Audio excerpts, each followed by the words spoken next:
Hello, everyone. Welcome today for our final session of Economic Development 201, our grassroots training session for the state of Kansas.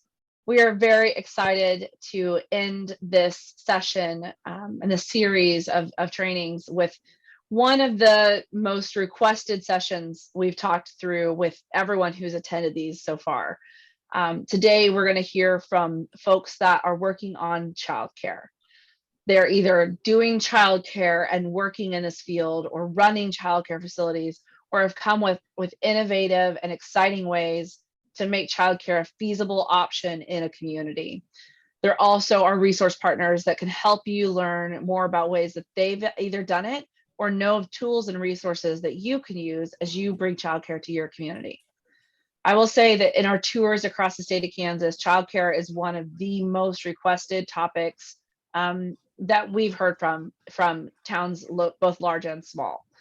It doesn't matter if you're a town of 60 folks or you're a town of 10,000, childcare is an issue, and we have to work together to find innovative and collaborative ways to address this challenge that we're facing across our state.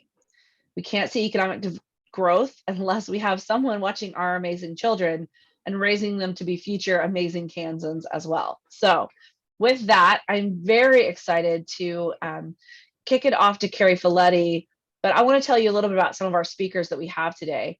Our very first speaker you're going to hear from today is Lana Duvall and Sarah Hayden. Lana is one of the most successful economic development directors in the state of Kansas. And I joked before we started that she was probably at another groundbreaking because they've seen so much success in her community. And I can't wait for everyone to hear from her. I was lucky enough to hear her talk last month when I visited Garden City as part of Leadership Kansas, and I have to say I was blown away hearing her in her presentation. We're also going to hear from Amy Baker, who's done so much in Leota in Wichita County, and how they're putting together their childcare facility there in the small town. We're going to also hear from my good friend, Superintendent Craig Carrell, who's a superintendent right here in Coffeyville, where I'm talking to you from. He won Kansas Superintendent of the Year this year, so congratulations, Craig. But I will vouch that we have one of the best school systems ever in the community of Coffeyville, a town of less than 10,000 people here. And then we're going to hear from Tanya Bullock and April Graham to hear about childcare and the pilot projects that are happening in Cali and Sumner counties. So we got a lot in store for you. So I'm going to kick it off to Carrie, who can get us going with Lana and her team. I can't wait to hear from everyone today. And please don't hesitate to ask questions, drop them in the chat. And we will, of course, will post all of these topics on our website at Kansas Commerce, kansascommerce.gov/ORP. You can find all these videos. So with that, Carrie Folletti. Okay, well, welcome everybody. It's been fun working with everybody for these sessions for our 201, and really excited, as Tricia said, for the child care discussion. So it's something that I'm really interested in, and hopefully everybody will find value in that. And Trish did a good bio intro for Lana, because yes, definitely one that we all get to know really well. Just a little more details that she's the president CEO of the Finney County Economic Development Corporation and has been since 2011, charged with growing and sustaining economic base in Finney County and the greater Garden City area. And I know they've got a lot of exciting things that she's doing to start childcare and work with others across the state. So Lana, we will go ahead and kick this over to you. And I know you have also a good partner you've worked with J.R. Roble on as well. And J.R. has over 20 years of combined experience in economic development and direct civic projects for GLMV's Community Studio. Actively encouraged in the design and development of child care centers in Kansas, and a guru of state and federal tax credits. So definitely a good person to know if he's a guru on tax credits. So we'll let you guys go ahead and get started. All right, good afternoon, everybody. Yeah, I think I think one of the first things we really have to kind of put out there is one of the questions we got when we started really focusing on childcare provision in Finney County was, is this an education problem? Is this a community development problem? Is this an employer problem? Or is it actually an economic development problem? And I think what we determined pretty rapidly is that it is, in fact, an economic development problem. Certainly, we see a lot of community development organizations work on childcare. But the truth is that if we're actually talking about what impacts our economic climate in our communities, probably as much as any other single factor, childcare is right in there. Not just, Tricia made the point that if we don't have folks to watch our kids, it's pretty hard to get our workforce to the job site. That's valid. But the jobs created by the childcare industry itself are extremely valuable in our communities if we do it correctly. So, I'm just going to kind of touch on some of the things that probably a lot of you are experiencing in your own communities, things you're thinking about, give you hopefully some ideas on things to look at and some stakeholders maybe that you need to bring to the table. And I know they've got a great group here to talk to you, from some of those stakeholder groups as well. So I think that'll be, hopefully, I hope that this will be a very valuable time that we spend together. So first of all, when we first got kind of drawn in, if you will, to the childcare discussion, there was in about 2017, 2018, we had some organizations that provide early childhood work for special needs children who had contracted a study with our director of analytics here at Finney County Economic Development. And at that time, we were just shy of 500 childcare slots short in 2012 when that study was contracted. We estimated at that time that we were missing out on a little over $2 million in our local economy just by not meeting the childcare demand that existed. Fast forward to 2018, the group that had thought they might look at doing some childcare provision had pretty well gotten scared out of doing that, simply because the regulatory environment was a little frightening at that point. Their funding for the special needs education they did was every year a little bit of a challenge, and they just frankly were concerned that if they branched into something not directly related to their core mission, it may create additional challenge for them. So they very nicely dropped it on our lap and said, "Hey, you guys need to fix this. We agree it's a huge problem, but you guys probably need to fix it." So the first thing we did was go back and reevaluate those 2012 numbers. At that point, we showed up a little over 700 childcare slots short. So in a little over 6 years, the demand had gone up fairly significantly. Unfortunately, now that demand is something over 1,000 childcare slots. Now, Childcare Aware shows about 2,400 slots that were short in Finney County. We think that's a little high, just simply because we do recognize that we have some unique cultural differences in our community. We have a lot of familial care. We have a lot more shift work available in our community than a lot of communities do. So simply looking at, general population numbers, how many children are there at childcare age, we think we're probably a little bit less than that. Still well over 1,000 childcare slots that are not currently being met. So that's a real problem. So, when we talk about what happened, I think you'll find it's probably the same thing in every community. We've had economic growth. We've had an increase in workforce demand.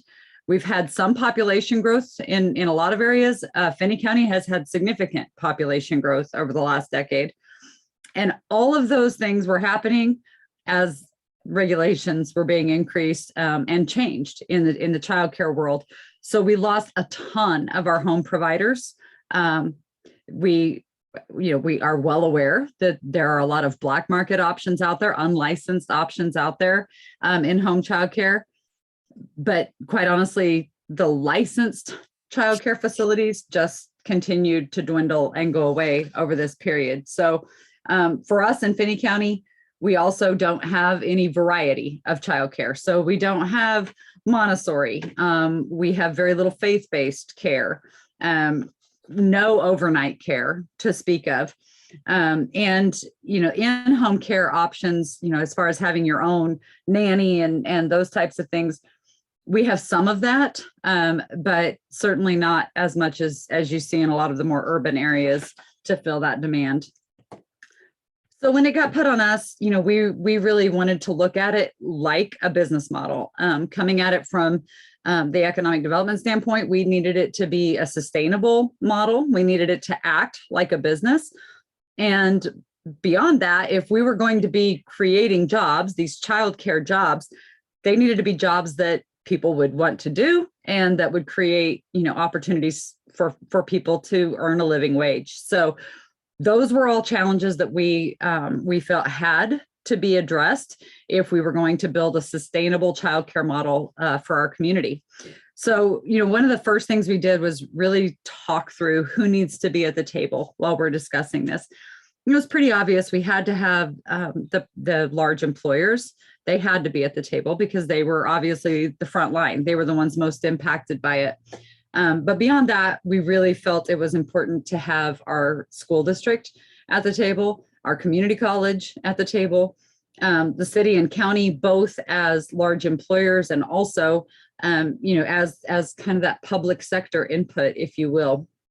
So our discussions pretty rapidly came to a place where we said that probably the best thing we could do would be to form an actual nonprofit organization with representatives from all of these stakeholders engaged at the table to start talking through how we would solve this problem. So we formed the Finney County Child Care Early Learning Network back in 2019 and seated a board of directors for it. That board has since formed a separate nonprofit that will actually own and operate centers, separate from the umbrella organization, if you will. But the network is designed not only to operate some centers because we simply have so much demand that we can't rely on the private sector to step up and meet all of that. So the network will own and operate some centers, but beyond that will really serve as a support mechanism for childcare across the board. So whether that's a home-based provider wanting to get started or having some challenges and needing, maybe needing a micro grant to keep their facility licensed, or training, fingerprinting for employees of other childcare facilities, all of those things, the network is designed to supply that. So, we did not want to go into this competing with the childcare industry. If there were private sector or faith-based or other nonprofit-based childcare facilities that wanted to operate, we wanted to be able to support them just like we would any other business within the community. But beyond that, as I said, we knew that with the shortage we were experiencing, we were going to have to build some of those facilities in. So, the challenges I think everybody's heard, regulatory hurdles are definitely a challenge. Trained workforce, again, we're seeing the shortages in our school districts for qualified personnel. You look down to the childcare side where they're getting paid pretty low wages. It's really hard to attract folks into that career path. Availability of appropriate facilities is a challenge, access to continuing education, and the biggie, the sustainable funding. So, our model is designed from a financial standpoint that the tuition, along with the food program dollars, supports each child care facility completely. There's, one of the things I said from the very beginning was if we're going to be tied to this, we're not going to be coming up with a model that says, and every 6 months you need to do a bake sale, because that's how you're going to actually support this thing, is everybody out selling cookie dough, right? We really felt like if we raised awareness, if we created the feeling that really needs to exist around early childhood in our community, and really did a good job of making sure that our community understands this isn't just babysitting. this is truly the earliest opportunity to be engaged in the lives of these young children and create better opportunities for them. And, you know, we were able to really create that mantra within the community. Our businesses talk about it now because they've heard it so much from us that, you know, childcare isn't just about taking care of today's workforce. Good quality childcare is actually building my workforce for tomorrow. And these employers understand that now. They recognize that you know, there's a huge benefit to engaging with high quality early learning opportunities as quickly as we possibly can.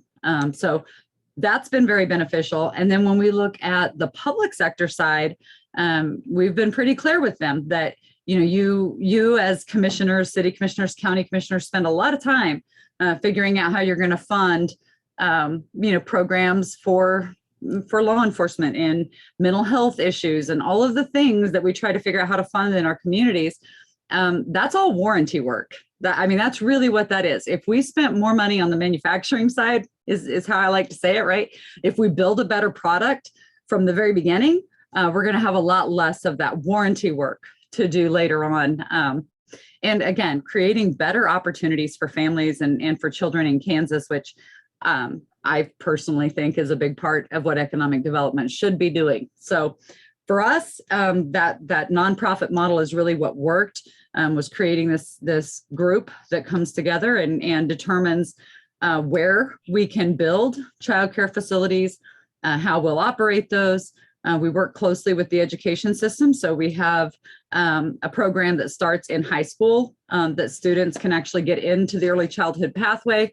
And then that education pathway ties directly to the early childhood program at Garden City Community College. We have a bachelor's program available for them there, as well as master's programs. So a student, you know, who wants to stay in Garden City throughout their career can start while they're still in high school and work all the way through their degree programs without ever leaving the community and while working. The other thing we did do with our model, we have a set tuition rate across the board, so it doesn't change as the child ages up like a lot of models do. You pay one set fee all the way through, regardless of the age of the child, but that allows us to pay the child care worker on par with the school district. So if they have the same education level as a para in the school district, that's how they're going to get paid. If they have a bachelor's degree, they're going to get paid as if they had a bachelor's degree or a master's degree in the education system. So by doing that, we've had a lot better success allowing educators to stay where they really want to be. You know, one of the saddest things I think we all find about childcare when we actually start talking to people in our communities is that we have a lot of people teaching first and second and third grade who really are early childhood professionals. That's where their love is. That's where their passion is. But quite frankly, they couldn't afford to choose that path. And so they've had to enter into, sorry, Craig, I know you need them in the K-12 system too. But the sad thing is that, you know, their passion is really in that pre-K world, and they're not able to pursue that because we've simply made it impossible to earn a living wage doing that. And so we're really pleased that we've been able to do that and create the salaries that we need. And in doing that, really creating the level of respect that early childhood professionals deserve for what they do. So, you know, I would say one of the things we also stumbled onto pretty quickly in working with other communities is that existing buildings, the free buildings that people try to offer up to you when you start talking about childcare, we would tell you almost without fail, your answer should be, no, thank you. That's a lovely offer and we really appreciate it. But what we have found over and over again is that the cost to retrofit pretty much any space into a childcare facility is really cost prohibitive. We worked with GLMB, with JR, to create very efficient models for the buildings themselves and no wasted space at all. There are opportunities, I think, and I'm sure Craig will speak to this. You know, we had We have school district buildings that have some extra space. So sometimes there's room, I think, that you can work with some of your other partners to create locations for those. In Garden City, as we're building a lot of housing out here. As we work with new housing subdivisions, we just have the developer include a space for a childcare facility in every development that we do. So if we've allowed it as a city, we've allowed it to be part of their green space, meet part of their green space requirement. So it gives them an opportunity to do that, while at the same time, either if the demand is going to be in that neighborhood immediately, we have them just build the childcare facility, and then the network can step in and operate it if there's not a private operator for it. But at a minimum, they have to reserve the space where it can be built once the demand is there. So in Finney County, our goal is we want to obviously meet the unmet demand that's currently out there, but then we also want to be able to stay ahead of it forever. We don't want to end up back in this position 20 years from now trying to figure that all out. So that's all the good news. That's all the happy stuff. It can be done. But then everybody says, what about the money? And I would say that's a really good opportunity for JR to tell you, what about the money? Lana, can you hear me? No mute. Yeah, I call it the child care world as we know it. And I mean, it is complicated. It comes with its challenges. Just to recap, Lana walked us through the study, getting the stakeholders together, the structure of that driver, whether it's that umbrella, that network, or it's that nonprofit. But what she hit the nail on was sustainability. I think that's one of the important things that needs to be addressed, and how you stay ahead of it before it ever hits really to the other professionals services, such as the building, construction, design. But in the childcare world, how we look at it from GLMV, and we're engaged right now in 3 different projects across the state, just in the schematics and design and the scope for these projects. Great Bend being one that we do hope to break ground on with the economic development group there in Great Bend this fall. But it's just pretty much normal before you ever get to that point of even envisioning that groundbreaking, that I walk the client or the community through just something very simple before we start drawing lines. Is that there really are 2 hemispheres to this. It's the operation side of it and the fundraising side of it. And whoever the community is, I mean, they really have to understand both of those. And it's okay to be aggressive on the fundraising and to maybe get a quick start on the fundraising first. But in any grant application or any proposal, you're going to have those operations figured out first and foremost. So the 2 hemispheres, obviously the operations and the fundraising, but the easiest way to understand the operation is just really 3 components as I see it, and how we make those just pinpoints and milestones for them. And the first, obviously, Lana's referred to it, is the staffing. In your community, you really do have to figure out, where that workforce is going to come from, how you're going to get them licensed. And yeah, it could be early as a high school class, and then continues on in your community college system. But the other piece of the operations is a business plan. On a lot of the proposals we see have worked with, we always recommend that a business plan is in play within the first couple months before we even start planning. Just for the idea that this thing's got a cash flow, and it's traditionally childcare it's not a very profitable business. It's very much penciling in where and when you can, the costs way beyond. But the other S in there is something we hear all the time, and I would have never imagined hearing this term 10 years ago, but it's the space planning. And that's from the architectural and design side, and how they work with the Kansas Department of Health and Environment. I mean, there is certain square footage that for every child in that facility, that there has to be so much square footage. And it's different from infants too, how much square footage can be in the actual infant room. So those are some of the quick things that once we get into the design and development of it, you have to look at. And that very much quantifies, how many slots are available per facility or per center. So staffing, space planning, and then finally, just the site, the location. And Lana alluded to it a little bit. Sometimes an existing building just it might seem like the best choice, but there's the money might not be fit right there, and it might be better just to start a new build.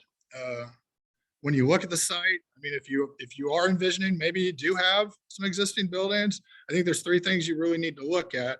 And that first is just the accessibility and where the entrance would be, or the new entrance on the child care center, especially if the center's coexisting with another building. You still have to have a separate entrance for the center. A functioning kitchen is also important, and where that would be, and how it coexists in the center relative to classrooms. And finally, where the playground space will be for the center. And a lot of times, yeah, it can coexist with an existing facility, but sometimes it's got to be moved to another part of the property or the site to make it work. So that's the most simplest way I can talk to you about on the operations. It's the staffing, the space planning, and the site. Now, on the fundraising side of it, you can be as aggressive as you want, but you're going to be looking at 1 to 2 year schedule to raise those funds. And I always suggest start out first. The first move is to apply for the state tax credits through the Kansas Department of Commerce. Tricia or Carrie can give a commercial for that. But Lana, I believe 2 years ago that your organization applied for those and had no problem receiving them. I believe it's gotten a little bit more competitive since 2 years ago. But last year with Great Bend, they were awarded the tax credits, and then they were able to go to some of the private foundations that are out there. Some of those are the Maybe Foundation out of Tulsa, and we've also utilized the Patterson Foundation as well out of Kansas City. And then the other tier to the fundraising is just finding the right private local donors that just know that this is a complicated and challenging issue in your community, and it needs to be completed. I think all 3 of those are important. And again, for Great Bend, it took a little over a year to put those fundraising pieces in place. And you will get to a point where you pretty much shook every tree that you can to meet that budget for this facility. And that's when a local lender can come into play. And we go back to the business plan that I mentioned in the operations. There is a way you can pencil it out without doing 100%, capital fundraising for the project. Don't ask, I really couldn't tell you what % that is. I think it varies by community, but I always suggest that don't think that you have to raise 100% of the funds before you break ground. And finally, we've also used the Kansas Children's Cabinet grant as well. Those are for mainly services and programs that would offset some of those initial costs, and that's important, definitely outside the bricks and mortar. So, really in that world, it's knowing what the operations are and then how to deliver on the fundraising. And there's definitely a timetable to that. There's definitely a schedule. I can't guarantee it's going to happen in a year. It might take some communities, and I think our friends out in Wichita County and Leota can tell you what their schedule was. And but I think it goes back to how we started this off, was finding the right stakeholders and then finding the right structure to make a child care project happen in your community. The final thing I was going to address is I get asked all the time, what are the new trends? And Lana kind of welcomed a couple of them, but we're in some of the larger communities. That can do a multifamily complex, and by multifamily, anything over 40 to 50 units, where a child care center could be a part of an amenity to that multifamily apartment complex. And the days of having a swimming pool or a fitness center, that's fine, but convenience is high in demand for a lot of our multifamily. And if you're a young family and the convenience of walking across the lot or down the stairs to a child care facility, that is an amenity that you will pay extra for, but it's worth every extra dollar to do it. Something else we're seeing a lot more is just childcare centers coexisting on some other campus. And that could be with a community center. We sometimes see a community center paired with childcare center, and we are designing some of those components right now for certain communities out there, not just in Kansas, but also in Missouri. We mentioned the school districts, and I think we'll hear about this, having those available classrooms that can be converted. And some of the smaller school districts, as long as the buildings and structural good sound, you have a functioning kitchen, you have a playground. It's just finding the accessible entrance with that classroom so that you can go right from the sidewalk into that classroom and not have to go through your traditional entrance or vestibule that most of your K through 6 or students would go through on a daily basis. A creative one we've recently came across is childcare at an industrial park as part of a welcome center is what the design and concept is what we're looking at right now. And as Lana did mention, it does have to still be in a green space part of the requirement. It is a different zoning. It can't be in the light industrial zoned area, but it can function in an industrial park. It's just got to be done correctly. I think that's it. I miss health systems. We're seeing some hospitals say, hey, we have to delegate childcare services for our employees, and that is on a 24-hour basis. And that's, if you do have a hospital that has the capability to do that and take it under the umbrella, I would suggest looking into talking to your healthcare officials to see if that is a solution in your community.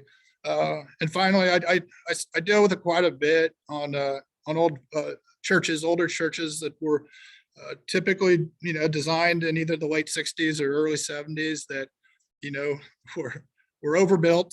Their congregations have slowly, gradually lost members of the church, and they have open space that was, traditionally classroom space for Sunday school or just other education opportunities. And, sometimes those classrooms work, but sometimes they don't.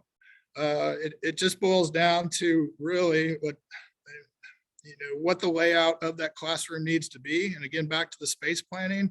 But, in a lot of those older churches that I'm referencing in the 60s and 70s, it's a lot of block. So you're gonna be going through a lot of block wall to get to the appropriate layouts that are required by the state. I'm always happy to go out and take tours of churches across the state of Kansas, but I would say about 20% of the time the church is the layout would be appropriate for childcare. But those are most of the trends that we're seeing across the state, and I think there's definitely different ways to address how you design and develop childcare services. So that's all I got. Lana, I'll turn it back over to you if you have any other comments on the design, delivery, and just the overall development of how to deliver this in communities across the state. Yeah, thanks. So I think one of the things I probably should mention, as we started working on childcare, word got out pretty fast that our community was being pretty aggressive about how we were going to meet this demand. So we started fielding a lot of calls from other economic developers, from community developers, other states that were picking up the news. And ultimately we determined that the best thing we could do was just offer a boot camp, childcare and early learning boot camp, where communities could bring groups of stakeholders to Garden City.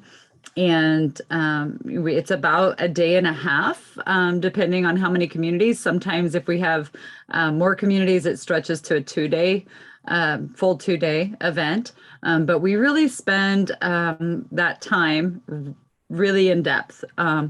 So we start with some pretty general overviews of what's important in childcare, why it matters, how to make the case in your own community. And then really we drill down to each individual community and helping them go home with a plan that they can act on. So the second day is really all about putting it all together for each of those communities, depending on their unique circumstances. Every community is different. Every need is different. Before they come and take part in the boot camp, we do all of the research on their specific community for them.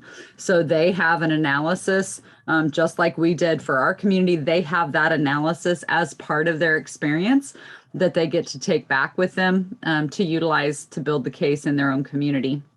So that boot camp is really designed for stakeholders. People, I think, automatically assume, well, we'll send all the preschool teachers. Don't. They're already passionate. They already get it. We tell people all the time, every community has really good early childhood people. I don't think you're going to find a community where there's not somebody who's passionate about early childhood. What we don't have is a business model that our communities and our stakeholders have bought into. So we encourage folks to make sure that they're bringing the right people to that boot camp. It really needs to be your major employers, your policymakers, and whoever is going to take the lead on selling it for your community. So typically we have between 7 and 10 representatives from each community who come to the boot camp, and they, like I said, they leave with a model that will work specifically in their community that they can take home with them to really start building it. Great Bend utilized that boot camp. Wichita County, we actually worked with before we started doing the boot camp. So they got their own little private boot camp, if you will, with Finney County Economic Development. So it's been really fun doing those boot camps and really seeing how communities come in just depressed and overwhelmed and kind of sure that it can't be fixed, and they leave with some excitement and some motivation and some really good ideas for how they're going to fix it, not if they can fix it. So happy to answer anything else. It's really easy to find me. You can go to our website. You can certainly reach out via email or give me a call. I'm happy to share as much information as you'd like. Lana, we were supposed to have Sarah Hayden today with Great Bend Center on, but she had something come up. Can you maybe do just a little highlight overview of what their model is? Yeah, so they're mimicking the model that we use through and that we teach through the boot camp. Very similar layout. They're looking at licensing really dictates for center-based care, really dictates how you design your model and how you design your building. So our classrooms we're very specific in classroom sizes, and we ensure that we're capitalizing as much as we can on the staff to child ratio, while still providing the highest level of early childhood opportunity as we can. So our breakdowns are different than what you see in most facilities. We don't do, most people who have been to a childcare facility think of them as, oh, this is the infant room, and this is the 1 to 2 year old room, and this is the 2 to 3 year old room. That's not the model we use for a couple of reasons. Economically, it's more beneficial to operate those ages differently. But more importantly, in my mind, more importantly than the economic benefit is the opportunity for the children. There's a much better benefit to having multiple ages interact together. We all know what that's like when we see small children playing together. The younger children always try to mimic the older children and learn from the things that they're doing. So you properly managed and with good early childhood educators in the room, the opportunities for education are much better when you have the mixed ages in the same space, versus this idea that all children perform and grow at exactly the same rate. And so the minute they turn 12 months, we move them to another room because they're ready for that, no matter what. Right? That's just not the way it works. So our model allows us to provide best practices for early childhood while also creating the best economic opportunity. And that is what Great Bend did as well. Karen, just to provide a little bit more details too on the structure of it. Last year at this time, they did not have a 501c3 established yet. So they were still able to formulate their umbrella group, and they finally did get their 501c set up last fall. But they were able to funnel some of the fundraising through a community foundation, which served as the initial fundraising for their campaign. So they already had their campaign was called Advancing Martin County Childcare, ABC. And so they went, like I mentioned, they were aggressive from out of the gate on the fundraising. And that's how they, in less than a year, were able to raise the funds. The umbrella group, the new nonprofit, will oversee the facility and do most of the hiring for the licensed provider and staff. I don't, during the longevity of this, I don't know how long they will keep as owners. I mean, they could actually sell it out. The nonprofit could sell it out to another group at any time. But I really think they want to hold on to it from the beginning to make sure that it is sustainable and that they're able to go to the next center and create another center. And back to how Lana's phrased it, it's all part of the network. So that's really the formalities of how they set it up on the square footage and the size of the classrooms for a new childcare center there. They're looking at about 6,000 square feet, which will allow up to 59 slots.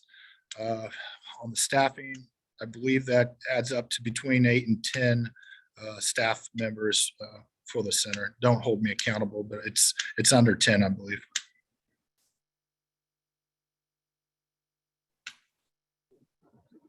Thank you for the extra details. And Lana, we still have you. There were a couple of questions in chat. Well, I think you responded, but just so they haven't seen that in there. Kind of a little more details of like who is on your board of directors and how you went about getting your study. If you hired somebody or did that in-house. Mm-hmm. Yeah, so we're fortunate. I have a director of analytics on staff who has a master's in statistics, so he can do all of our studies for us. He had actually initially been contracted to do that first study that was done in 2012. He was contracted from an outside company. And then the follow-up studies we've done just on behalf of the corporation. So that hopefully answers that question. And we are available to help with other communities as well. Like I said, if you sign up for the boot camp, your community leaves with the little needs analysis that we create as part of that, as well as a resource guide that, if printed, is about 500 or 600 pages of information that you take home to your community to work with. So, and then on our board of directors, we have representatives, obviously from economic development, but also from the city, the county, the community college, both school districts that are within Finney County. 3 private employers are represented on there, as well as 3 early childhood experts are included on our board. So it's a large board, but we felt like it was really important that we represented all of the stakeholders on that board of directors. So we always had all of that input. So, and we simply weren't going to do it without the early childhood experts. One of the traps that we continued to see communities fall into as they looked at solving early childhood was that they were only looking at the economic side of it. And for us, that just wasn't going to work. We really wanted it to be best practice and economically viable. So that's how ours is set up. And a question that I have that I'm sure several on this call might be curious about, how often do you do the boot camps? And do you kind of just wait till you have enough requests to do that? Yeah, so we try to offer those quarterly. It doesn't always work in our schedule. As Tricia said, we have a day job. Who knew? They still expect us to be bringing in our large projects every day too. But we try to hold those quarterly. And certainly we can do them on request. During COVID, We found out we could even do them virtually. It's not nearly as easy on everybody, but certainly doable. But yeah, if communities are interested, they can absolutely reach out to us. We do try to limit, to 3 or 4 communities, because otherwise it just gets pretty unwieldy and hard for us to give each community the attention they deserve. But certainly you can reach out, and we'll be happy to fill you in on our next boot camp opportunities. Is there a charge for that?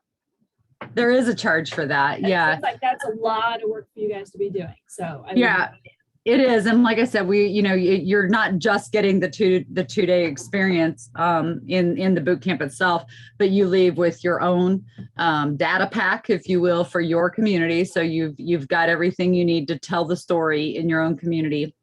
And you also have, again, all of the resources that we've compiled, which we make those all available to you electronically. We have an interactive calculator that we've designed that it isn't available anywhere else. And that calculator is also available as part of the boot camp. So it really gives you that opportunity to go back and say, okay, somebody's offering us a free building. So you can go in and use that calculator to say, how many classrooms will I have? How many students can I have in each classroom? How many, and it'll automatically determine how much staff you have to have. It'll automatically determine the cost of meals and all of those things. And then it gives you the bottom line, which tells you, oh, shoot, free building, not helpful because we lose money every year. So those are just some of the benefits that you get. So yes, we do charge for the boot camp, but we believe it's absolutely worth it when you're able to solve the problem for your community. Absolutely, that definitely sounds it. And I'll be posting handouts and information on our website for all of these 201 sessions. So I'll include some information about that boot camp. So it'll be with this recording as well as your information. And I assume, JR, if somebody has questions to get more specific, you're open to answering questions for anybody as well. Yep, absolutely. Yep. Great. I don't think I've seen any more questions come in. So that is a great outline of somebody who jumped in and really developed a great model of trying to address this. So thank you for your information and your insight on best practices on this. So I'm sure you'll get a lot of feedback as our attendees are digesting everything they're learning today. So thank you very much. Thank you. And Danielle says thank you as well.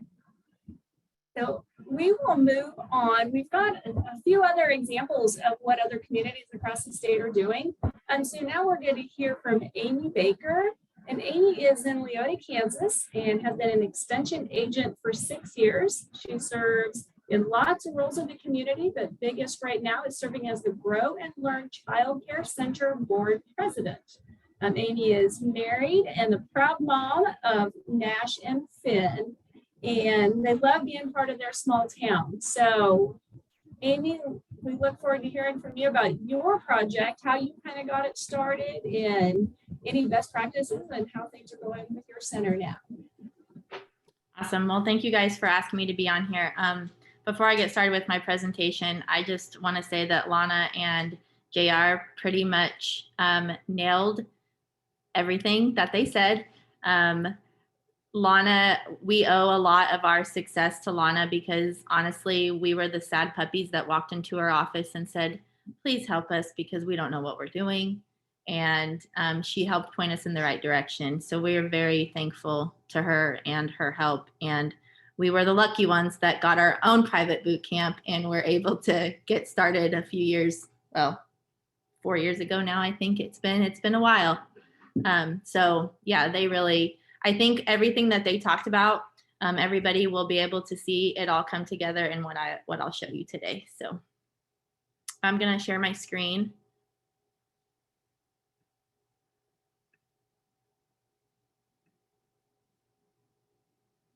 Can everybody see that okay? Okay, and I need to make it bigger. Okay, so I just want everybody to keep in mind, this is how we did it. And it may not fit, everybody's community, and it may not be something that can, sorry, I have my kids home with me today. So Anyways, this is how we did it, and it may not be exactly how it should be done, but it was the way that we did things. So I'm happy to share with you. So when we started this project, and when I said that we walked into Lana's office, this is why. We had one childcare center in Leota, one licensed childcare center in Leota, and it was an in-home daycare, not even a center. They didn't accept any child under 2 years old. And so if you look on the left, it says the current state of childcare in Leota. So we considered that chaos. And, you had moms and dads taking turns to take off work, or having aunts and uncles take off work. And this just kind of shows how that looks for families and family members. It doesn't just affect the family, it affects the employer, and it affects the other employees that they work with, and it affects grandma and grandpa and friends and the whole village to make it work to be able to have 2 working parents. And so what we'd like to see, and what we're hoping to see here in about 4 weeks, is what we call the oasis, the calm childcare, where mom and dad get to go to work, and then grandma gets to be grandma, and you don't have to worry about somebody calling in all the time, and everybody's able to be happy. And what is most important in both of these scenarios is how it affects the child. And that's really what we were aiming for, is we want the child to have a steady schedule and steady focus. This is just a rendering of what our center looks like. And if you were to be in Leota, it's pretty close to that right now. So we're pretty excited. So this is kind of the timeline of how we did things. In 2018, so as Carrie mentioned, I work for K-State Research and Extension. I'm an extension agent. And Bradford Wiles is a specialist, and he was wanting to conduct needs assessments in communities that needed childcare. And so that was where we kind of started. And so he created a survey that allowed us to survey people in our town and kind of decide, is it a problem? Is childcare a problem, or are we making it a problem? Do we think it's a problem? Of course, what we found out was that it is a problem. Now, granted, we only had 122 people respond to this survey, but we found that 34 people that took it were actually seeking childcare. And so from there, we kind of knew, okay, this is a problem. What should we do next? And that's where we decided to call in the big shots. And we traveled down to Garden City, myself and three other people. And we met with Lana, and she kind of helped guide us into, what do we want this to look like? Does it need to be temporary? Does it need to be permanent? Does it need to be a center? Do we need to get more in-home daycares? Had we looked into a public-private partnership? Have we looked into working with our hospital? So she laid out all these questions for us that allowed us to really think about where do we want this to go? How do we want this to look? And what's going to be best for our community? And we were also very, very, very lucky that the statistic person that she spoke about, that she has on staff, actually conducted a economic study for us. And that was a huge turning point for us. If I'm sure everybody on here knows that has written a grant, you have to have data to support why you need money. And what we were provided by Shannon Dick was huge for us. We owe a lot, and I will say that several times, we owe a lot of our success and where we're at to the advice we got in the room that day in Finney County, because it really helped us to decide what was going to be next. And so we did go and tour different childcare centers around Kansas. We went to Phillipsburg, we went to Moscow, we went to Greensburg. Greensburg is in a hospital. Phillipsburg took an empty building and turned it into a childcare center. And Moscow is located on school grounds and is ran by the school. So we were able to come together and kind of see different different ideas and decide what we wanted to do. So in July of 2019, we were discussing, do we need this to be, so one of the things we discussed was bringing in like a modular trailer and turning that into a childcare center, but that would be temporary. And so as we were pricing those out, the realization came that we are going to be putting in just as much money almost as if we would just either renovate something or build something new. And I think it was JR that pointed out, I think I said his name right. Sorry, that renovating an old building sounds good because you're taking an old building in your town and you're turning it into something new. But cost-wise, it's probably not going to be the most cost effective once you actually really look into it. And so that's when we decided that we were going to build something new. So in November of 2019, we became a 501c3 Grow and Learn Childcare Center. And I will also say that becoming a 501c3 was the best thing that we could have done. It opens you up for more grants, and it kind of takes out having those other entities speak for you. You still need partners, don't get me wrong, but it allows you to do those things yourself. So what we did next was, this slide right here just shows what we got from the economic study. Also, we knew that by creating a child care center that we would create more jobs. So we'll have 5 full-time positions. More parents will join the workforce because they have a place for their children to go that's safe and reliable and affordable. The impact on our economy in Wichita County will be greater because people will spend their dollars locally instead of driving to the next town and picking up their kids from childcare, then running to their grocery store. The hope is that they'll utilize our local grocery store. Finally, and I think this is very important, our school can use it as a recruitment system. Other businesses can use it for recruitment. Parents are gonna be able to be to work more timely, less call-ins because of childcare issues, etc. Our mission at Grow and Learn, I won't read it all for you, but I'll leave it up here for you to read. When we did the KSU needs assessment, what we found was that our children or our families, our parents wanted a place that didn't resemble a, well, we actually had people say, we don't want it to feel institutional. We don't want it to feel hospitally. We want it to be comfortable. We want it to be cozy. We want it to be safe. We want it to be affordable. And so, and nurturing and educational. And so that's kind of how we formed our mission. And we've really strived to stick to this as we've gotten to the point that we're at today. So I think it's really interesting when the others spoke before me that they talked about the partnerships and how you have, what you need to have and who you need to have at the table. And so having economic development part of this conversation and part of our board in this process has been absolutely vital. Our economic development has actually stepped in and well, we got community service tax credits because we were able to use economic development. We were able to get some other larger grants because we were able to use economic development, because as a new 501c3, we couldn't show any growth yet. You know, grants sometimes like to see what you've already done, and we weren't able to show any of that.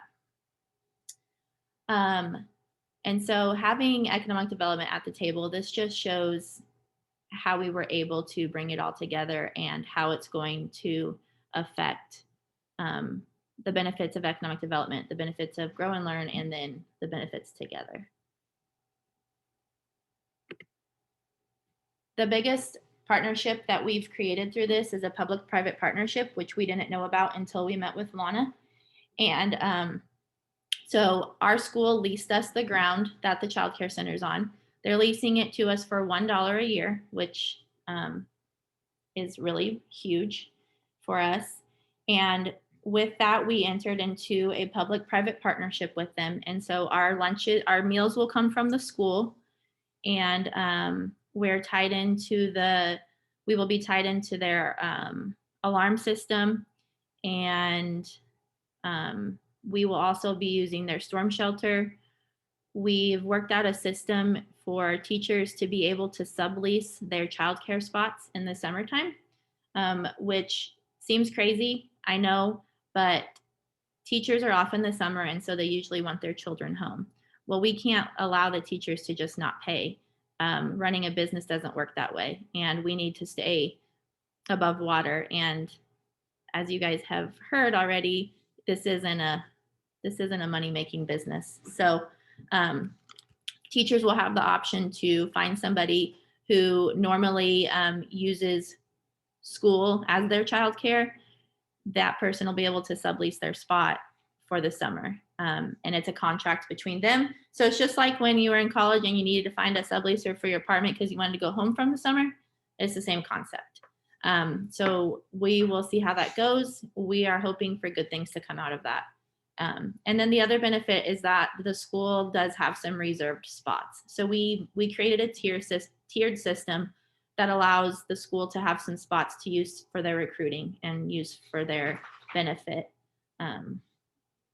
And the other thing is that the FCS classes will be able to come to the Child Care Center and get some hands-on experience through volunteering and being a part of things that way. Finally, of course, I can't go without saying how important my role has been as an extension agent in this, being able to work on this, having a board that approves of me working on it. It's helped me to help other people in other counties. Trisha Green in Kinsley is doing amazing things, and a totally different concept, which is amazing. But she's able to do things that have been really great. And I had somebody else reach out to me from another small town that is looking to work with their school as well. And so I think it's just helped to kind of show that you don't have to have a specific community role. You can be a part of a different program, different entity, and still be able to work on this. And then this just shows all the community partners that have come to the table so far. So it's interesting that two of the partners that Lana mentioned needed to be at the table are not at our table. We have raised $1.2 million without the city and without the county. We have no dollars from them. We do not have their support. We are doing this without them. And we've tried. It's not for lack of trying. Trust me on that. It's not from lack of trying. We were just told that this isn't a community problem, that it's a personal problem. We felt that that wasn't right. And so we moved forward and we pivoted, and we were able to do things without their help. So some really big ones on here: Western Kansas Community Foundation. They gave us $10,000, which was the biggest grant that they'd given to a single entity at that point. Network Kansas has been huge. I will second, third, fourth, and fifth community service tax credits. That saved our project 100%. We actually were given the opportunity at a second round because some communities couldn't sell them, and they knew that we sold ours. And it took us 2 years to raise our money. And we've done that between grants, community service tax credits, 210 individual donors. I should have updated that. Our local foundation and Blue Cross Blue Shield grant. We have a 0% interest loan from Wheatland Electric. So I do think having those partners at the table would have been a game changer for us. Unfortunately for us, it just didn't work that way. But I do think that would have been important. Finally, this is just a little bit about what we're doing. So our building's 3,565 square feet, 4 rooms. Lana made me laugh. We talk about our rooms as the infant room and the preschool room and the toddler room. However, they will be double licensed and they will be multi-age. Some of them will be multi-age rooms. And I agree with her 100% that it's so important to be able to have an infant look up to a toddler or vice versa and have that interaction. And so we're really excited about that. Our playground is a natural playscape. We're going to have a natural hillslide, logs, and a raised bed, flowers. It's going to be really great. And it's all coming together very nicely. And we do have a kitchen for the purpose of when the school isn't in session, we will make our own meals at the Child Care Center. So this just kind of shows the one on the picture on the right is how it looks actually like next to the school and with the road and everything. And the one on the left is actually the floor plan of the room. So, and I will tell you that right now, if you walk in there, we have walls painted, we have floors, we have electricity, we have toilets going in, we have all the fun things happening. And it's really crazy that I've been looking at the picture on the left for 5 years and now I'm actually looking at a real building. So when we started really knowing what we were going to do and how we were going to build, we interviewed 3 different architects. We ended up going with an architect out of Wichita. And that's when we developed our plans and started moving forward. We put out for bids to contractors. We ended up choosing Dick Construction out of Garden City. Not disappointed with that decision at all. It's been a wonderful thing. It was mentioned that you should not wait to do a groundbreaking until you have all your money. And I 100% agree with that statement. We were gung-ho that we would not break ground until we had $1.2 million. And if we would have waited, I don't know where we would be right now. So Dick Construction did our build in phases, phase 1, phase 2, and phase 3. We were able to start and we were able to do our groundbreaking in June of 2021. And then we raised the rest of our funding in April of 2022. And so construction has been happening. Construction's been going good. Of course, through COVID, we had a $600,000 increase in our prices, which could have killed our project. But again, we pivoted. Huge thing. We got through it. And hiring has been a absolute nightmare. I will say that it was easier raising $1.2 million than it has been to hire somebody to work at our center. So we are using the term that we need to grow our own. We need to take people in our community that want this and be able to pay for their training and be able to pay for them to get their CDA classes or whatever they need to do through Casoto and the state and be able to get those things done. We've been able to utilize the Kansas Children's Cabinet Grant. That's been absolutely huge for us. And I can tell you guys today that we will be opening our center come heck or high water in August. We are submitting our application to KDHE tomorrow, and we will have everything in by August 1st. And hopefully the fire marshal works with us and comes out and gets it all done. So we're pretty excited. This is just a drawing of what the outside kind of looks like. And this just kind of gives a rundown of our funding avenues, nonprofits, foundations. You know, we got a $5,000 grant from Midwest Energy just off a whim. I just went to their website and was like, what's it going to hurt? They gave us $5,000. So, I mean, you never know what kind of avenues are out there. Finally, I just want to thank each of you for being here.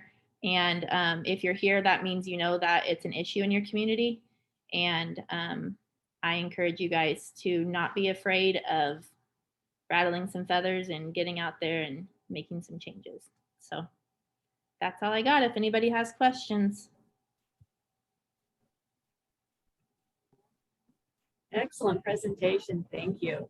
And even when you're looking at all of your the little circles of your participation, I mean, even to see the number of between individuals, nonprofits, and businesses, even from that area, from a rural area, shows you definitely have a significant amount of support. So good job on that. So Thank you. how long were you actually raising the money? So you were at the boot camp 4 years ago. So to raise that amount of money, that was about what, 2 years? Is that what? About 2.5 years is what it 2.5 took. years, So yeah. the other thing I was going to say was, you know, Lana said you can't raise money off of selling cookie dough. Funny story, we actually raised our first $500 by selling Krispy Kreme donuts. So when I say we started at the bottom, we started literally with nothing. We started with a ribbon premium check from the Wichita County Fair for $5 and moved up from there.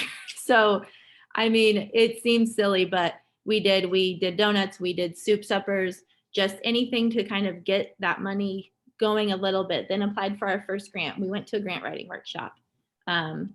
We sent out pledge cards. That was a huge thing. We sent out pledge cards to every alumni of Wichita County all the way back to 1984, 85. And we were able to get thousands of dollars from that. So it's We'll have a lot of recommendations and ideas for creative fundraising.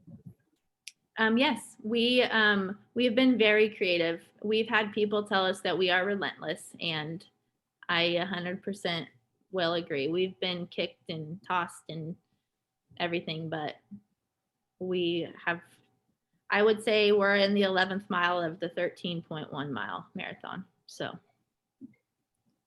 That was a question. In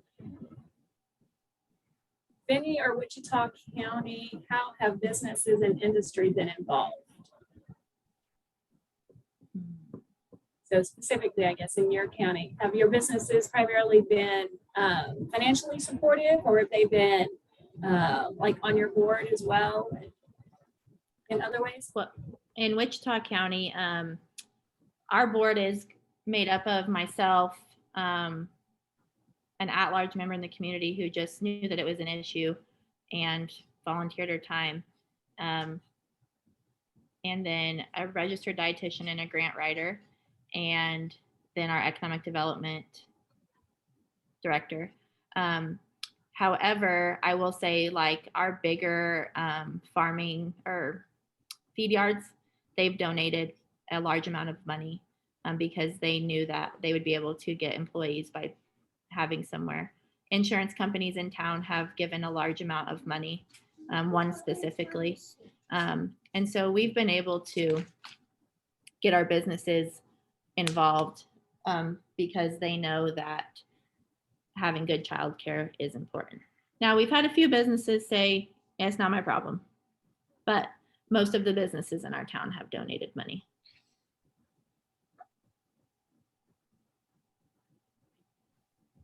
Yeah, same in Finney County. We've had, you know, our business community is absolutely at the table. We do have, again, we have 3 spots on our board are always reserved for private sector. Currently that's, you know, Tyson, who is our largest employer, has a representative on there. A financial institution, one of the larger financial institutions, has an individual on there, and then our hospital, which is, you know, a Centura hospital, private hospital, also has a representative on that. So, yeah, and you know, the question, you know, is it, are they commitments or investors? Yeah, you know, some of them are investing money, some are investing time, and then certainly they're committing to childcare slots. And we also have a couple of employers who are working with the network directly to create personalized childcare facilities just for their businesses because they have a large enough employee base to do that.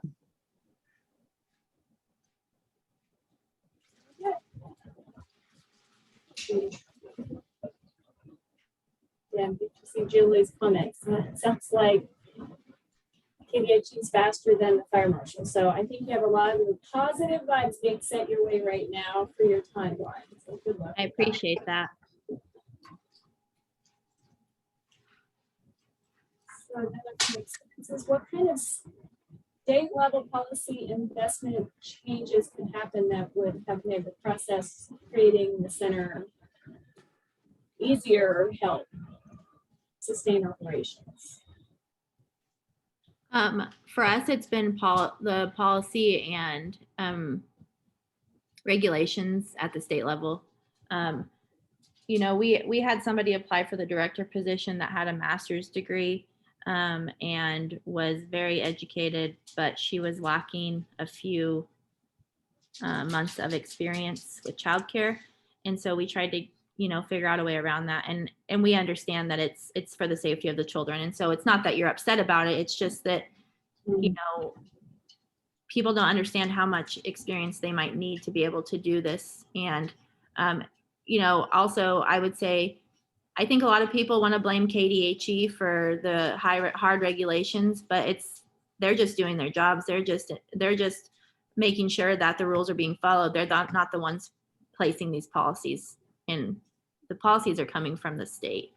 And so honestly, that has been the hardest thing. Things like 35 square foot per child in the classroom, and then they come and then they're going to measure, and if you have a shelf there, that takes away from your square footage. And I mean, things like that you just don't really think about, that, you know, you just have to make sure that those things are followed. And I think the other thing for us right now is that things have to be done a certain way, but you can't get step A done until step B is done, but you can't do step B because you need the information from step A. And so like right now we're getting ready to do background checks and do all this stuff, and they want a license number. Well, we don't have a license number yet. And, you know, it's just making your way through that. So I think there's a few things that could be done differently to make it easier for people who want to become a child care worker or people who want to build centers. And I think, honestly, it would even make it easier on KDHE in the state if there could be some changes in just the whole system. But that'll be my next warpath, probably. We'll see. Yeah, you know, to Amy's point, we've taken on a lot of these challenges. There are significant challenges in the regulatory environment and who's involved in that. Honestly, one of the biggest issues we found, you can't see the regulations. They are pretty quick to tell you that they don't have to actually show you what they license from as a manual. So there's information available publicly, there's information available online, but that's not actually what they use to determine licensing. And the manual they actually use is protected. It has been requested. It's been demanded from facilities through open records requests. And their answer is nope, we don't have to provide that. It's proprietary. That is insane to communities who are working on this, and to individuals, honestly, who are working on this, because what happens then is that it comes down to, you know, individuals can treat it differently in different communities. We've run into it over and over again. We have some great licensors, some great canvassers. The folks we've dealt with here are amazing, but some of the calls and information that we hear from other communities is really frightening, what they hear and what happens. So there are challenges with that. Amy's right. But honestly, the timing is the hardest part for most people. It's getting the fire marshal lined up and KDHE lined up and your background checks. And, you know, we went through a period where fingerprinting was taking forever to get done. So it seems like every time you get ahead in one area, something else falls apart, to Amy's point. And none of it happens fast. So yes, it would be super helpful if we could get everybody who has to be involved at the table at one time. There's several places where, especially in the center portions of the regulations, it's ambiguous. The language isn't super clear for people reading it, or it appears different from one section to another section. So certainly we've all had these conversations. I think the state agencies want it to work better. I think they want it to be, they're as Amy said, they're trying to protect our children. We want our children protected, but we just have to find ways to work better together and make sure that we're not creating hurdles that aren't necessary as we go through the process. See a comment that there's some regulation books on the childcare licensing website. So maybe I'll follow up with Melissa and get that link. And then maybe when we post this stuff on the website, along with the other resources, we'll have that. We'll provide that link. So it'll be on there for folks as well. So thank you for sharing that. Okay, well, I think we're going to go ahead and move on with our next presenter. And we've got Dr. Craig Carrell. So Tricia did a very warm welcome for you in the beginning of our session, because definitely, you know, where that referral came from, to hear from you about your work that you've done in participating with the school district. So I will turn this over to you and we will hear what's going on there in Coffeyville. All right, thank you. There's a reason I was placed later in the agenda, because Lana went over so much and really covered a lot of what is really applicable in Coffeyville as well. I will say, just this latest part of the conversation about the regulatory issues, that's been a frustration of mine since the get-go, and I was a little taken aback that there's still so much. I know I've done a lot of work at the state level with trying to reduce some of these impediments that are in the way of creating these, and I know we have some. One of my stories from early on, when we had our center that was just for our 3 and 4 year olds originally, and then we decided to expand that out to 0 to 5. And with the licensing process through KDHE, we had to call the fire marshal down. Well, the fire marshal actually had to come down to the same building on 2 separate occasions, back-to-back days, to license one for the school district and one for KDHE licensing, which just seemed like a complete waste of time. And I know we've worked a lot on those regulations. I know Melissa Rooker at the Children's Cabinet has put a lot of work into trying to reduce some of the duplication that exists. So obviously there's still some frustrations there. So I will take that back with me to some of the state people that I work with to see if we can't really get back together and realize that we've made some progress, but we've obviously not made enough.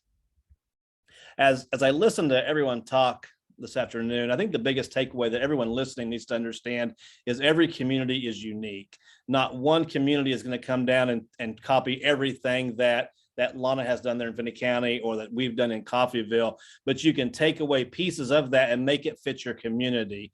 It has to fit not only the size of your community, but I think the participation that you have in your community from stakeholders, from some of your business owners, and obviously, money is a huge factor. In Coffeyville, we're fortunate to have a center with over 220 students that are age 0 to 5. The majority of those are age 3 and 4, but we do have 3 classrooms that are 0 to 3 in that center. I'm superintendent of schools, so I'm going to have a little different slant. We began this as an academic piece. We know that to reduce that academic and opportunity gap for our 5-year-olds coming into kindergarten, early intervention was vital. We know that students who don't have that access have a word gap that's into the millions when they come into kindergarten. 85% of a child's brain structure is formed by the age of 5. So we really knew we needed to get in early. Coffeyville has a very high poverty percentage in our community. We've had generational poverty that's existed there. So our goal was to eradicate the poverty in Coffeyville. And we thought it started with educating our children at a very young age. The longer I've been in this, I've realized how crucial the economic development factor is also. So it really goes hand in hand. We do know that if children don't have great early childhood experiences, they're less likely to graduate high school. They're more likely to be incarcerated. They're more likely to be labeled as special education. So we have to break that. When you shift over to the economic development piece, we know that the quality still matters. And so we want to be able to do both. We want to be there for our businesses. We want to be there for our communities. So we have slots for these children. But as Lana said, it's not babysitting. Even at 0 to 3, there's a learning component involved in that. When I first started doing this in Coffeyville, and that was probably 14 years ago, it was trying to figure out who to get at the table. And our first efforts seemed to take a long time. I would bring some CEOs in, and some of them would kind of nod their heads, but I didn't get a lot of feedback until I brought some HR directors in. And the HR directors were saying, this is huge. I know personally we've lost X number of people that would not take a job here in the last few weeks because they couldn't find childcare. The HR directors in turn went back and talked to the CEOs, who then came back to the table and said, now we realize why this is important. So again, I think it's important to always, from my perspective anyway, balance that. This is an education, academic endeavor, but it's also that economic development endeavor. And it also, we know that it helps everyone. And as I think it was Amy that stated, this can be used as a recruitment tool. And it certainly is a recruitment tool that we've used in Coffeyville. When Tricia was the director at Montgomery County Action Council, Tricia took me along to a lot of the when we would recruit other businesses, would take me along, because I was right there saying, our schools are your schools. We want to be able to provide you what you need and what your employees will need. So getting back to the partners at the table, who we found came back to the table again and again, was the CEO of our local John Deere, was a local bank president, and then an owner of a local nursing home, which we have a kindergarten classroom in that nursing home. Our community college president was also on board from the very beginning. So once we really fleshed through some of the early details and our expansion, we had $100,000 offers from John Deere and from the college right off the bat. So those were our first big donors that really kicked off our fundraising. We did establish a 501c3, the Coffeyville Coalition for Early Education. I chair that, and then those same people that I told you sit on that board. Getting Head Start involved was our first big task when I came to Coffeyville. I'll never forget when I came to interview 15, 16 years ago, we had an old elementary school that we had abandoned, that Head Start rented from us. After the interview, I asked for a tour, and we went to that building, and we came in one indoor to see some special education classrooms. And I asked the superintendent then if I could see the Head Start classrooms as well. And he said, yeah, but we'll have to go out this door and go around the building and go back in a different door because we can't get through the doorway in the hall. And I said, well, isn't this the school district's building that you leased to Head Start? And he said, yes. So it really showed you, and I think this is fairly common throughout the state. Public education and Head Start just don't work together. I mean, they just haven't. And there's no great reason for that. They just didn't.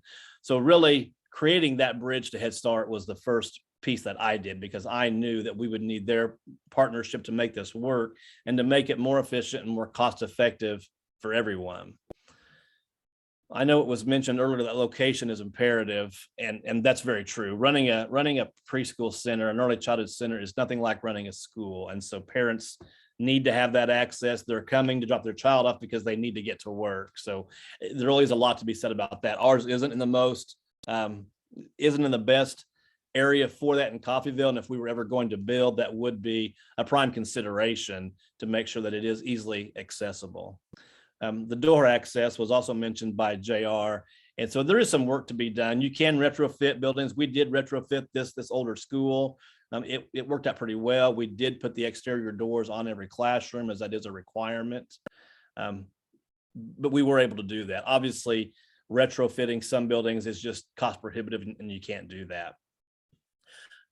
So we'd had our center running for about 6 years before we decided to make that a 0 to 5 center. So we needed to raise $2.2 million in our community for the expansion to make that happen. I worked with Barry Downing, who runs the top centers in Wichita, and they're kind of a mirror image of what we do in Coffeyville. In Coffeyville, the school district is the main player, and then we have partners besides. And in the top centers, they're run by a private individual, and then some of the local school districts then provide their money to the center. So again, this just has to work in what best fits your community and the people you have at the table.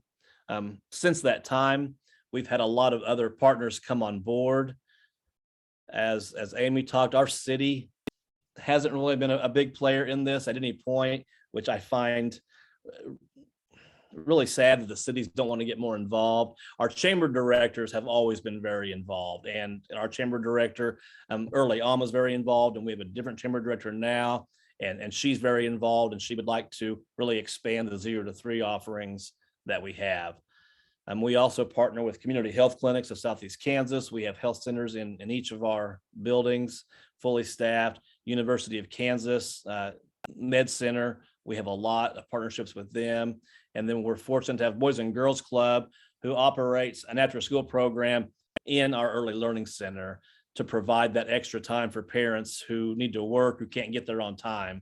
Because when you're hiring teachers at an early learning center and they're under the same negotiated agreement contract that your public ed teachers are, there's really a lot of give and take that have to be done. And our teachers have done a great job, but we have to make sure that we have other supports in place, because we know for this to be an effective childcare center, it has to be open until 5:30, 6 o'clock for those working parents who can come back in.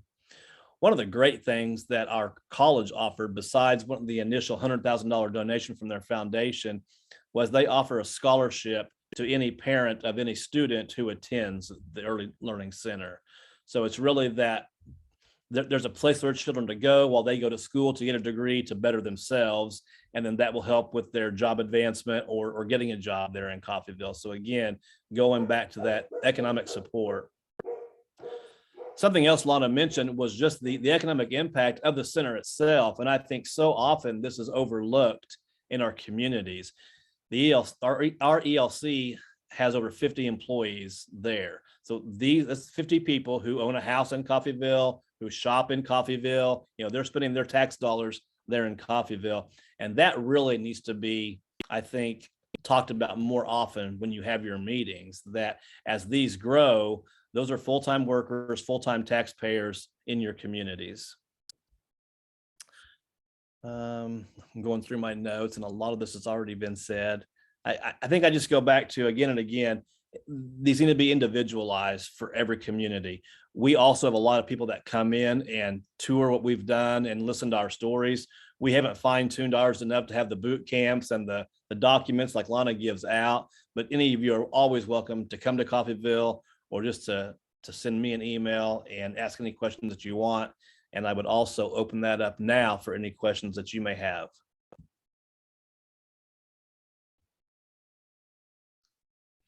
As we're getting questions coming in, please drop them in the chat. I will say that some of the really cool stuff that Craig has done. Both of my children went through the ELC that he's talking about, and I give a shout out to the teachers there. They really engage the students in a way that prepares them for kindergarten. And nothing against Johnson County, I'll use them since I'm the rural director, right? But my best friends that live in Olathe were amazed that by the time both of my boys finished from the ELC and were headed to kindergarten, they were able to read.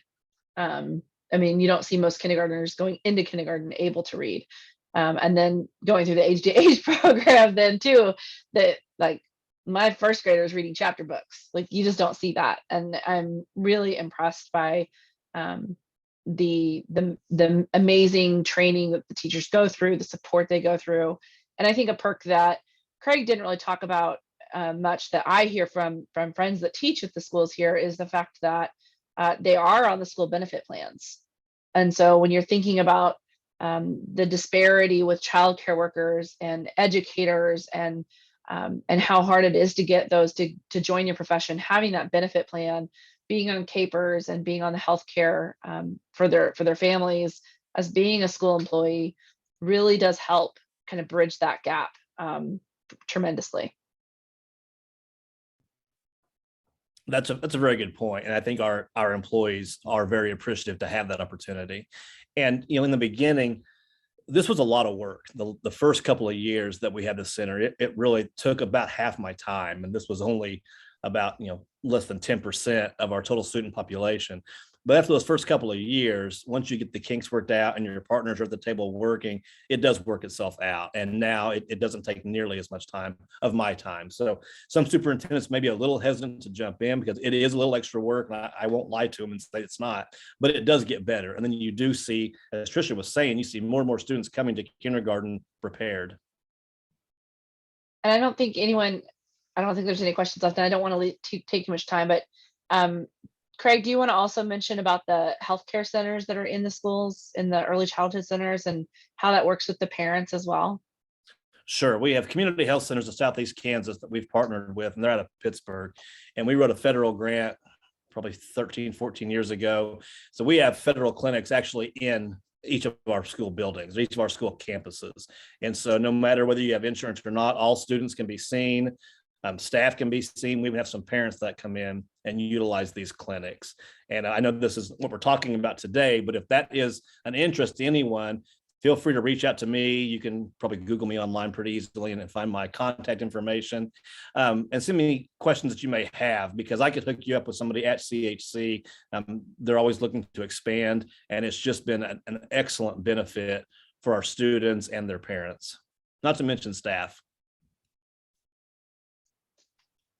Fantastic. Thank you, Craig. Thank you.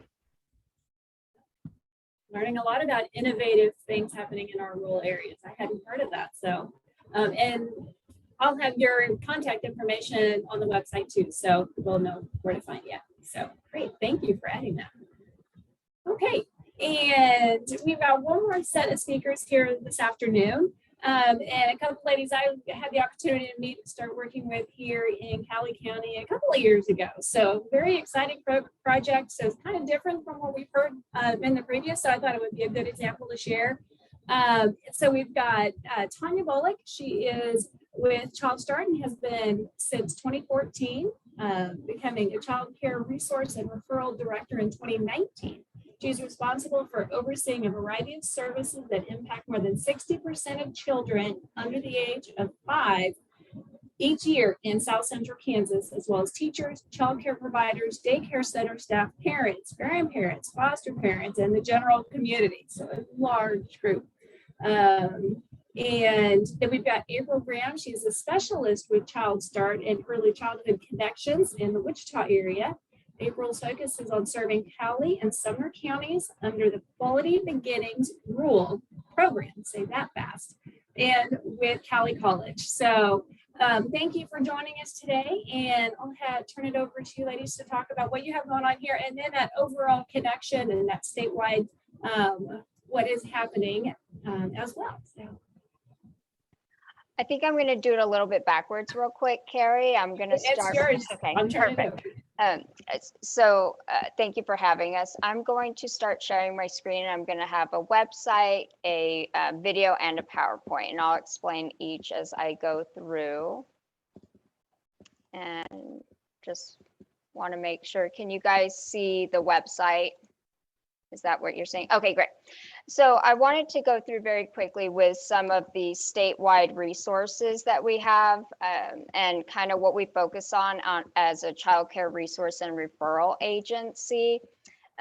We focus on families, child care providers, and communities overall. And I think this kind of ties in perfectly with some of the discussion just a little bit ago. With our families, when you go to the website, it's ks.childcareware.org, and a family goes, and it's going to probably spin for a minute, but when they go in and actually click on searching for childcare, they're going to go in and they're going to actually be able to either call, depending on what their preference is, or actually search online. And when they go in there, they can really customize what their needs are. So depending on the amount they're able to pay, if their child has any sort of need or type of care that they're looking for in their community, they can really customize it based on their needs. Something else that they can go in when they're really looking to choose is a checklist to really help them out. what are they looking for once they find a program? Look for things like this. Safe sleep policies, different things to consider depending on the age of the child, questions to ask. Once they get past that point, this is also important, I think, and if Melissa can share, but also on our website, we have a KDHE link that goes straight to a compliance search. So let's say you've found the childcare program you think meets your needs. You've gone through all the checklists, toured the program. Now you can actually go and do a compliance check, and you can see what the history has been on that program. And then while you're on that website, you can actually go in and find the booklets that we're referring to earlier. So if it's a family childcare program, center-based program, whatever it is, this link right here takes you straight to the KDHE website where you can find all that information. And so lots for the families here. When it comes to childcare providers, we really support them with professional development, coaching, mentoring, technical assistance, all their needs, and they can go, it's kind of a one-stop shop here. With the communities, lots of data and research. So if we were to pick one that was on here today, some important stuff, we really use this, and Lana may have used this in her community or when she's doing work, but you can actually click on any one of these counties. So we'll go with coffee. When you click on this point in time data sheet, it's actually a really great resource for anybody in the community. You can find census data on how many residents are there, the need for care, what's the amount of demand for childcare, and what's the community actually meeting. So currently Coffee is meeting 58% of potential demand of parents who are needing childcare. As you scroll through, you're going to find information on how many programs are actually in the area, what their capacity is.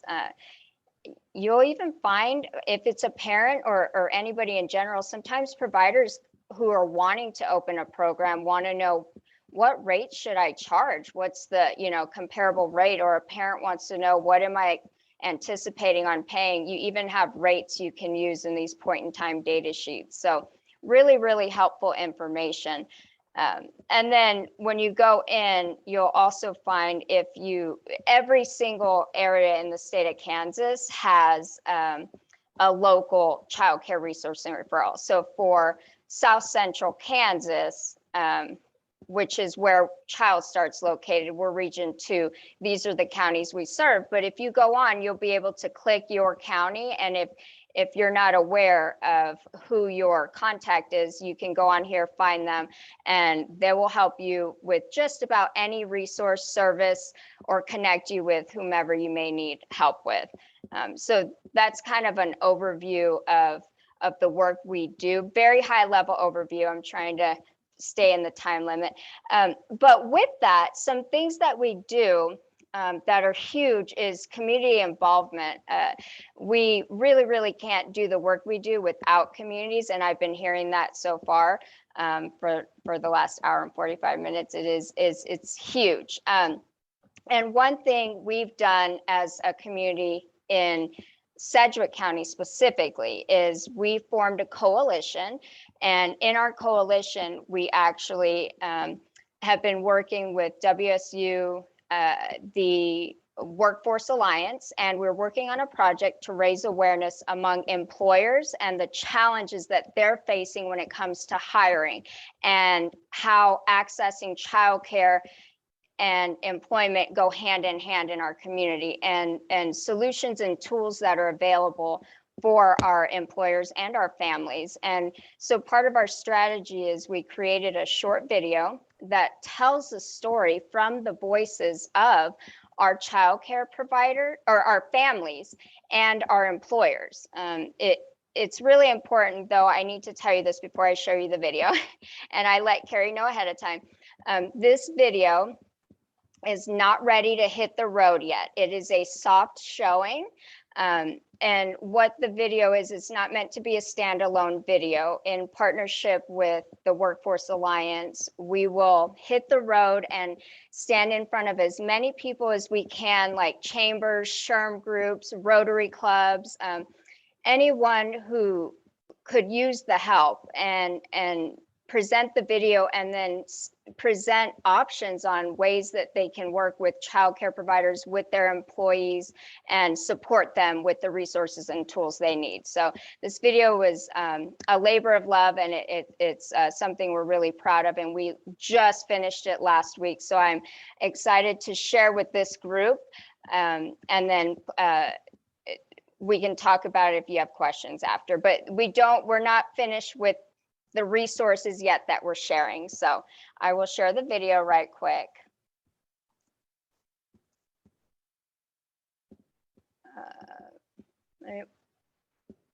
Let me see, did I share my sound? Can you hear it? All of us know childcare is an ongoing issue that impacts workers and affects hiring decisions.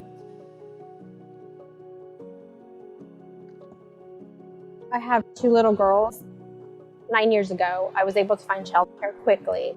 With this one, I thought, I'm going to find childcare quickly again. I did not. All of them were full. So then I had to go back to my employer and tell them, I can't find childcare. Is there any way that you can be flexible with my work schedule? And they said, unfortunately, because of your rule, you have to be in the office 8 to 5. So I had to make a decision, which really was made up for me because I didn't have childcare and I had to quit my job.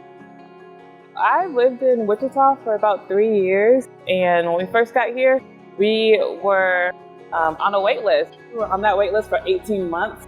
I had to commute kind of across the city to get to daycare, and then back across the city to get to work every morning. And then on top of that, our daycare is open from 7:30 to 5:30, so that makes commuting kind of hard because you have to drop off and get to work very quickly in 30 minutes, and the same when you get off work. 30 to 40% of my paycheck was going to have to go into childcare. Yeah, so we're a single income family, and I probably pay 40% on daycare. Childcare mostly surfaces itself in a couple of ways. Being able to accept one of our entry-level roles and give the career they want a go, or work-life balance and the flexibility we have to find in order to accommodate someone who wants to manage their child's quality of life as much as their own at work. Our ability to attract talent does have an effect with childcare. We have lost several to childcare challenges before and after COVID. Childcare becomes an issue with our employees when they become promotable, and so we have to be creative in how we arrange their work, and we don't want childcare to be something that is a barrier to their promotion. I think employers need to look at focusing on how to lower those obstacles and those barriers of entry, and they might need to think more radically than they've had in the last 20 or 30 years. And what that means for childcare is we might need to see childcare being supported by our private businesses. I do wish employers were a little bit more flexible because I'm in a position in my life where my husband's the sole provider now, and we can do that, we can afford that. But what about all the other parents that can't? If more employers provided childcare at their physical location, but also if more employers included childcare in their benefits packages, that would be so helpful. I think to improve access to childcare for employers, it's important for us to know what tools and services are available in the community that we can hook our employees up with, and so that they have an opportunity to make some choices and feel like they have some choices for childcare. Not every employer understands their role and how to support that. There could be work done on increasing that awareness. We are working alongside communities to tackle the lack of quality, affordable childcare.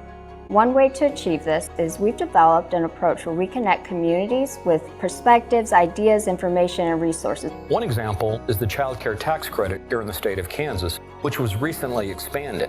Over the years, it has been terribly underutilized. For example, only 100,000 of the 3 million tax credit was claimed in Kansas. Whether you're a large corporation or a small business, if you're providing childcare for your employees or even helping them pay for childcare with a licensed provider, you may be eligible for this tax credit. So it's important to get it right, to get childcare right, to make sure those opportunities are there, access is there, not only for the child, but for the institution responsible for taking care of that child.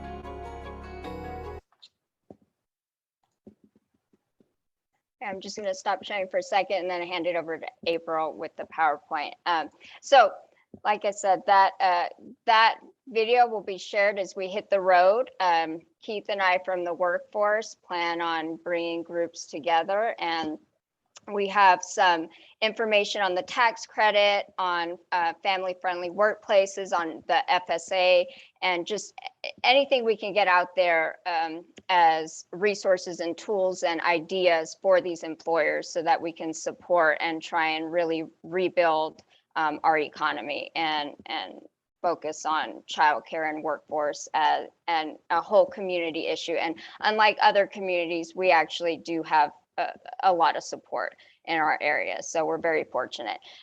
So another idea and some fun stuff we came up with when we met Carrie a few years ago. April is one of our specialists who runs and oversees a fun project out in Sumner and Cali County. So I'm going to share her PowerPoint and let her take over that.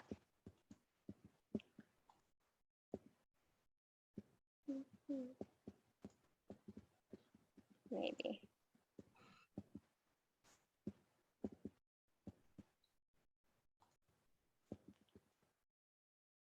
Can you see the PowerPoint?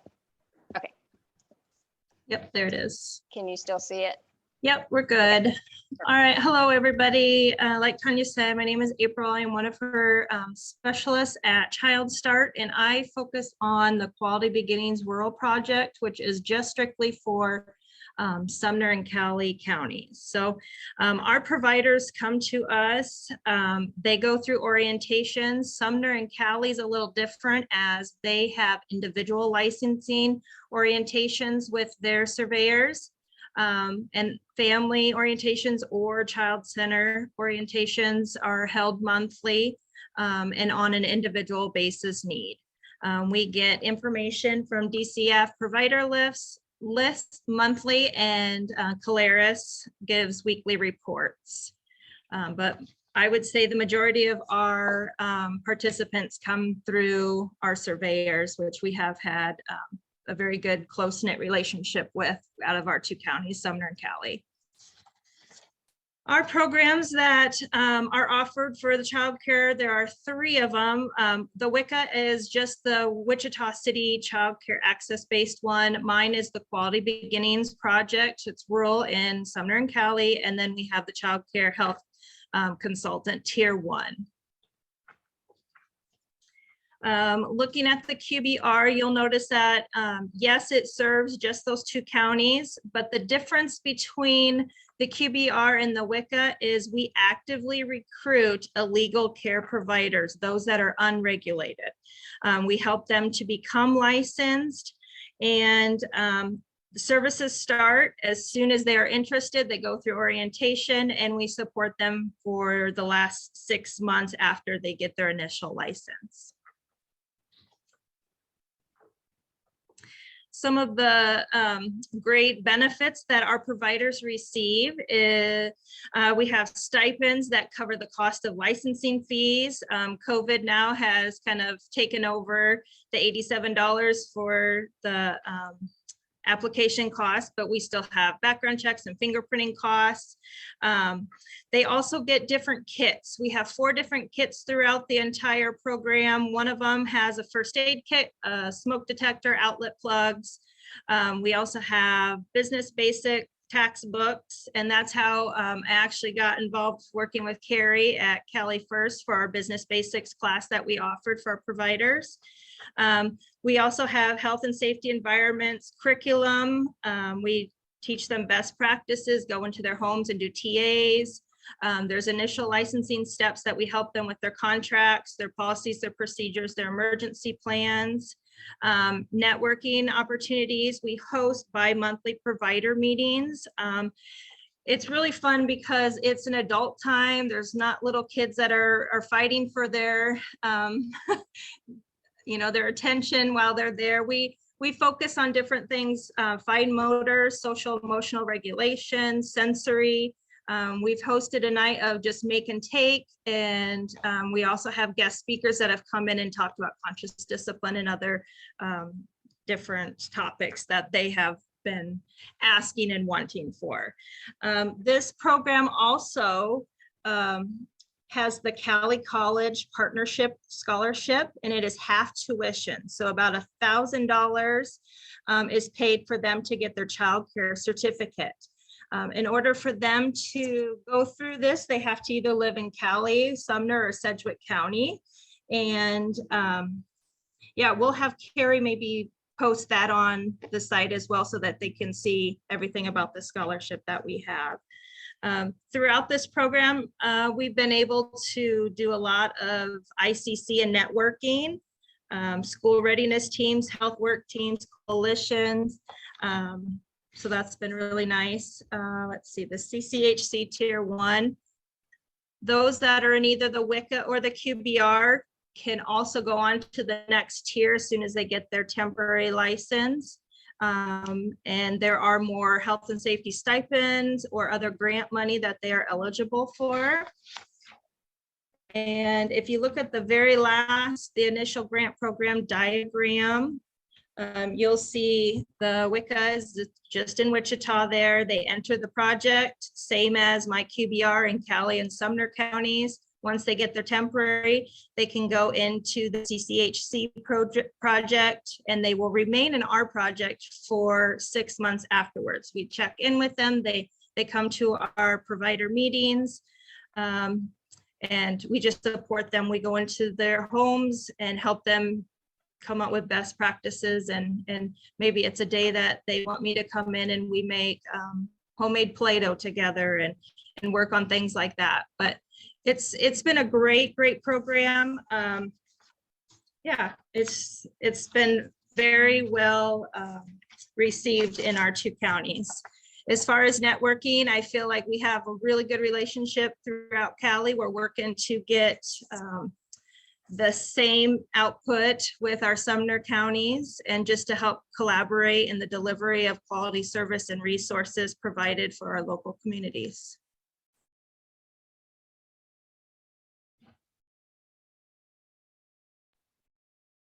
And April, you were telling some of the numbers. So in our area, kind of like we talked before, each area is going to have their unique need. And we were looking and working for such a long time on a new facility and something like that. So our community decided, we could probably get a lot quicker results, more immediate results by transitioning some of these cares to increase the number of license.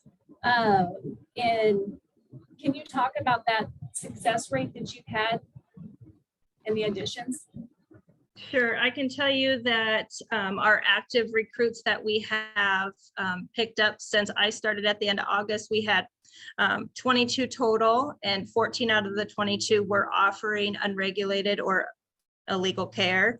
And so most of those have either transitioned to the point of having their temporary or their initial license, or they are off and running with their own small business now.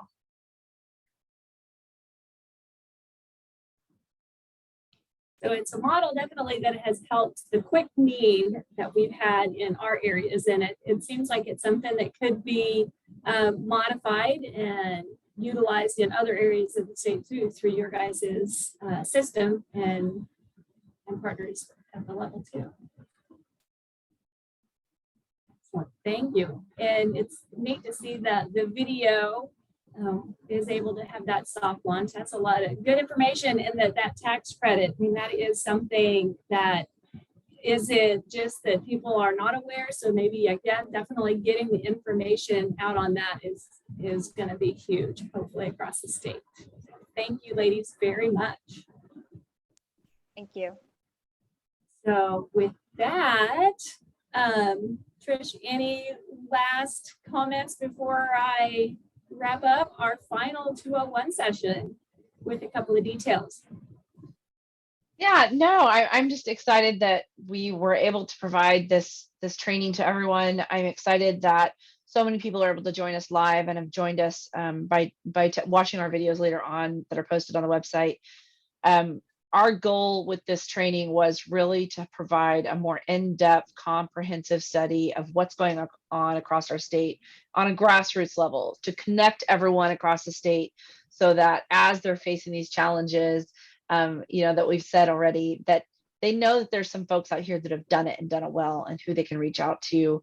So they don't always have to come to us, the state of Kansas. You guys can reach out to each other and find out what's doing well across our state. So thank you all so much for participating over these several sessions that we've done, but this session really was phenomenal. So thank you again to all the speakers today. So then the last little bits of detail. So we've talked a couple of different times in reference to our website. So all of these sessions are going to be posted at our Grassroots webpage. And within those sessions, so I put together, we've had our little intros for all of our great speakers that we've had throughout these 6 sessions. So that'll be posted. So everybody will have contact information and know how to follow up on each of the topics, because we have really put a lot into these sessions. So that value is in the networking and connecting with everybody across the state. And the other piece of that is I've been following along each session. And so we will be uploading our quizzes for each of these 6 sessions. So it's very brief quiz, but for anybody that wants to, they can take those quizzes. And as we released earlier, our cool coffee mug, I'm trying to get it in my camera, that has the Grassroots training logo, but kind of the fun thing, because this is virtual, and it is. So on the back side, we've got our cute little, it says "You're on mute," because that we keep wanting to hold that up in our session. So kind of a fun giveaway, but we just appreciated everybody that has participated. We had almost 125 across the state that are registered. And it has been great turnout, great feedback from everybody through these sessions. And still, as always, on our website, there is a link to contact us if there's anything that that folks are more interested in, more in-depth questions. Just let us know. We're always looking for opportunities to share resources, more training opportunities. We have got a lot more stuff for the ORP coming out that we'll be releasing here in the next few weeks. So just be watching, stay tuned in, and thank you again for all of these great presenters today. This was really good information. And I hope everybody was able to take at least one little nugget from something that they can take back to their communities and work to implement. So everybody have a great afternoon. Thank you again. Bye.